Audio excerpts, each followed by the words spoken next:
अल्हम्दुलिल्लाहि वहदा वस्सलातु वस्सलाम अला मन ला नबी अबादा अम्मा बाद। सामईन किराम,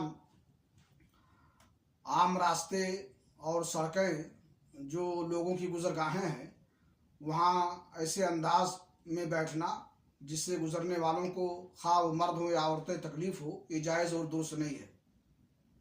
और जब बैठना जायज़ नहीं है तो शादी ब्याह के मौक़ों पर उन रास्तों को बंद करना और वहाँ तकरीब बनाना जिससे हज़ारों लोगों को तकलीफ़ हो, ये किसी कदर जायज़ और दुरुस्त नहीं हो सकता है।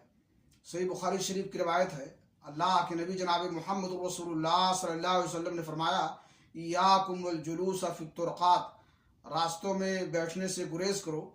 फ़क़ालू या रसूलल्लाह मा लना मिन मजालिसिना बुद्दुन नतहद्दसु फ़ीहा। सहाबा कराम ने कहा, अल्लाह के रसूल, ये मजलिसें हमारे लिए ज़रूरी है, वहाँ बैठ करके हम गुफ्तगू करते हैं, बातचीत करते हैं। फ़क़ाला इन अबैतुम इल्लल मजलिस फ़आतू अत्तरीक़ हक़्क़ा। अल्लाह के रसूल ने फरमाया कि अगर तुम बैठने ही पर मुसिर हो और तुम्हारे लिए वहाँ बैठना ही ज़रूरी है तो रास्ते का हक़ अदा करो। क़ालू मा हक़्क़ुत तरीक़। सहाबा कराम ने कहा कि रास्ते का हक़ क्या है अल्लाह के रसूल? आपने फरमाया, गद्दुल बसर व कफ़्फ़ुल अज़ा व रद्दुस सलाम व अम्रुन बिल मारूफ़ व नह्युन अनिल मुनकर, कि निगाह पस्त रखो और तकलीफ़ दे चीज़ों को वहाँ से हटाओ, और इस तरह से अगर कोई सलाम करे तो उसका जवाब दो और भलाई का हुक्म दो, भलाई की तलक़ीन करो और बुराई से रोको।